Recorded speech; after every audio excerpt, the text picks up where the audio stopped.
FSCTO ഇന്ന് നമ്മുടെ തലസ്ഥാനത്ത് സെക്രട്ടേറിയറ്റിലേക്കും മറ്റ് 13 ജില്ലാ കളക്ടറേറ്റുകളിലേക്കും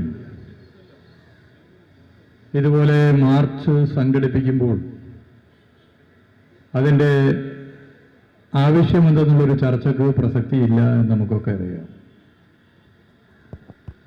എല്ലാവരും ഇതുപോലൊരു പ്രക്ഷോഭം പ്രതീക്ഷിക്കുമ്പോഴാണ്,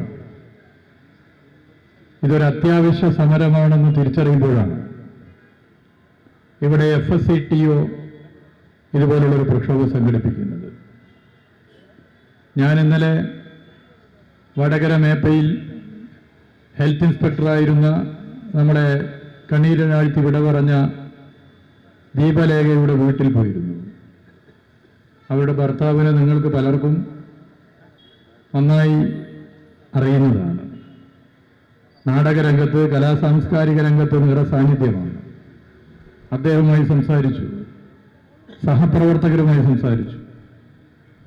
കേട്ടിട്ടുള്ള വിവരത്തേക്കാൾ അതിഭീകരമാണ് അവരോട്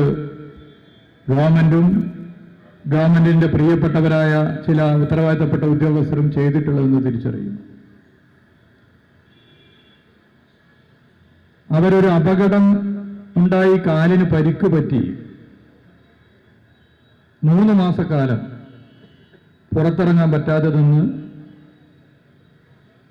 പൂർണ്ണമായി ആരോഗ്യം തിരിച്ചു കിട്ടുന്നതിന് മുമ്പ് ജോലിക്ക് പ്രവേശിച്ച് 1-2 ആഴ്ച കഴിഞ്ഞിട്ടേ ഉള്ളായിരുന്നു. അവരെ വളരെ ദൂരത്തേക്ക് ചൊക്ലിയിൽ നിന്നും ട്രാൻസ്ഫർ ചെയ്തു. അവരുടെ വീട്ടിൽ നിന്നും വളരെ ദൂരത്തേക്ക് ട്രാൻസ്ഫർ ചെയ്തു. അന്യായമായ ട്രാൻസ്ഫർ ശരിയല്ല എന്ന് എല്ലാവരും ഒരുപോലെ പറഞ്ഞു.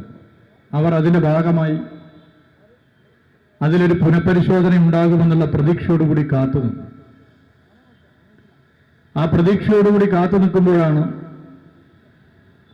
മറ്റൊരു സ്ഥലത്തേക്ക്, അതും ദൂരത്തുള്ള മറ്റൊരു സ്ഥലത്തേക്ക് അവരെ ട്രാൻസ്ഫർ ചെയ്തു എന്നുള്ള വിവരം അവർക്ക് ലഭിക്കുന്നത്. ആ വിവരം ലഭിക്കുമ്പോൾ അതിൽ പ്രയാസത്തോടുകൂടി പ്രതികരിച്ചുകൊണ്ടാണ് അവർ കുഴഞ്ഞു വീണ് മരിച്ചത്.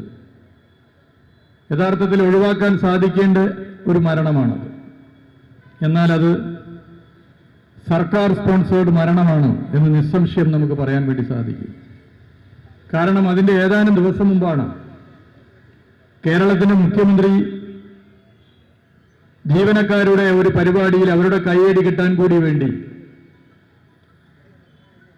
കേരളത്തിന്റെ ചരിത്രത്തിൽ ഇന്ന് വരെ ഒരു മുഖ്യമന്ത്രിയും പറയാത്ത ചില കാര്യങ്ങൾ ചൂണ്ടിക്കാട്ടി. ഇനിയും ട്രാൻസ്ഫർ ചെയ്യും, റെഡിയായി നിന്നുകൊള്ളൂ എന്നാണ് കേരളത്തിന്റെ മുഖ്യമന്ത്രി പറഞ്ഞത്. വൈരനിരാധന ബുദ്ധിയോടുകൂടി കേരളത്തിലെ സർക്കാർ, ആ സർക്കാരിനെ നയിക്കുന്ന രാഷ്ട്രീയ പാർട്ടി പിന്തുടരുന്ന, രാഷ്ട്രീയം പിന്തുടരാത്തവരെ ഇനിയും ട്രാൻസ്ഫർ ചെയ്യും, റെഡിയായിക്കൊള്ളൂ എന്ന് പറയുന്നത് ചട്ടലംഘനമാണ്, ഭരണഘടനാ വിരുദ്ധമാണ്. ഒരു മുഖ്യമന്ത്രി കസേരയിൽ ഇരിക്കുന്ന ഒരു വ്യക്തി നിലവാര തകർച്ചയുടെ എത്രത്തോളം ഉയരങ്ങളിലെത്തി എന്നുള്ളതിന്റെ ഏറ്റവും വലിയ ഉദാഹരണമാണ്.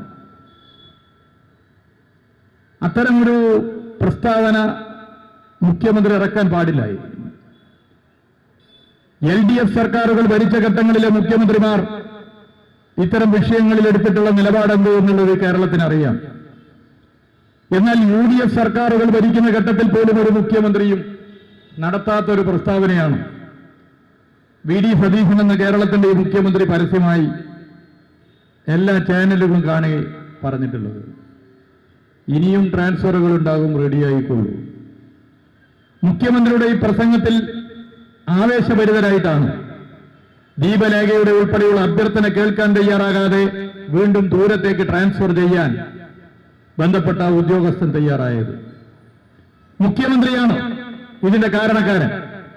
മുഖ്യമന്ത്രിയുടെ അബദ്ധമായ, ഭരണഘടനാ വിരുദ്ധമായ ചട്ടലംഘനം നടത്തിയ പ്രസ്താവനയാണ് ഈ ട്രാൻസ്ഫറിന്റെ കാരണം.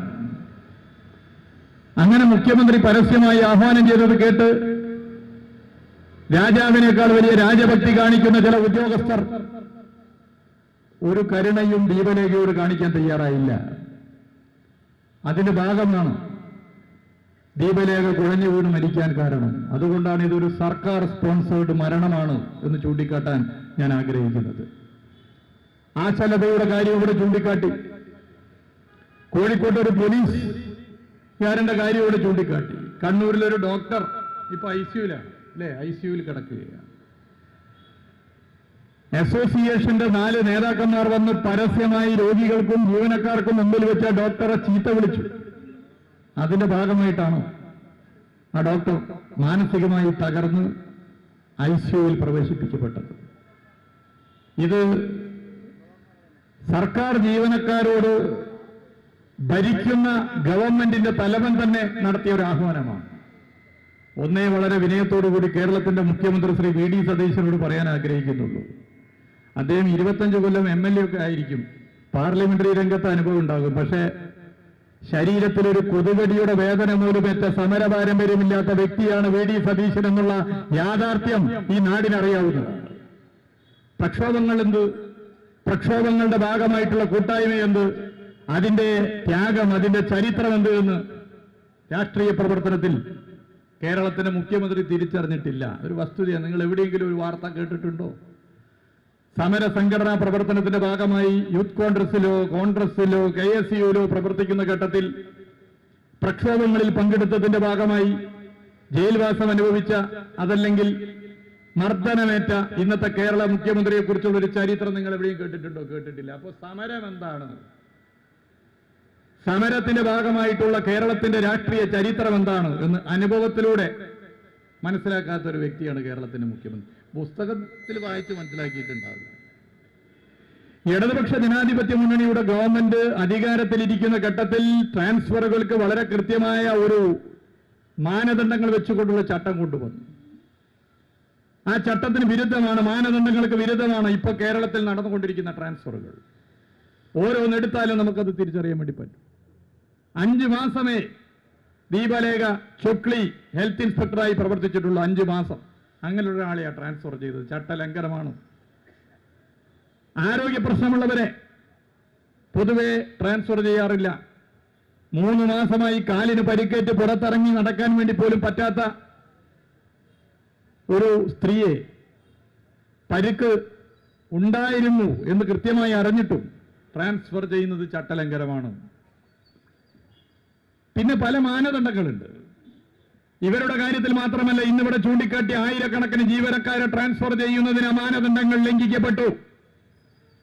പല വിഭാഗത്തിലുള്ളവർ അവരെയൊക്കെ തന്നെ ട്രാൻസ്ഫർ ചെയ്യുമ്പോൾ ആലോചിച്ച് ചെയ്യേണ്ടതുണ്ട്.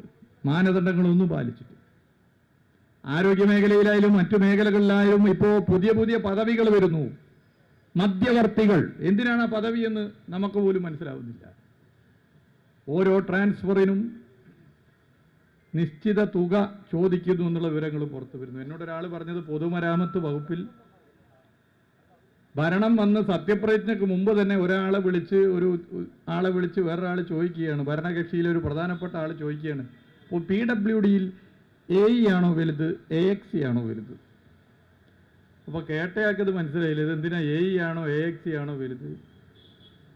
അപ്പം അയാൾ വിളിച്ച് പറഞ്ഞു, വേറെ ആളെ വിളിച്ച് ചോദിച്ചു, മനസ്സിലാക്കി പറഞ്ഞു AXC ആണ് വലുത്. എന്തിനാണ്? അല്ല അതൊന്നുമില്ല, ട്രാൻസ്ഫറിന് ചിലത് നിശ്ചയിക്കാൻ വേണ്ടിയിട്ടാണ്.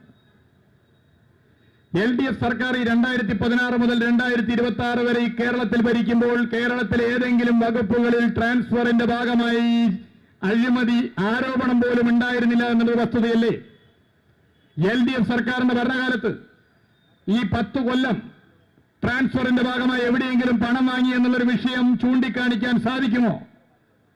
മെറിറ്റ് അടിസ്ഥാനത്തിൽ ട്രാൻസ്ഫർ നടത്തി. കഴിവുള്ളവരെ, യോഗ്യരായരെ അർഹതപ്പെട്ട പദവികളിൽ ഇരുത്തി.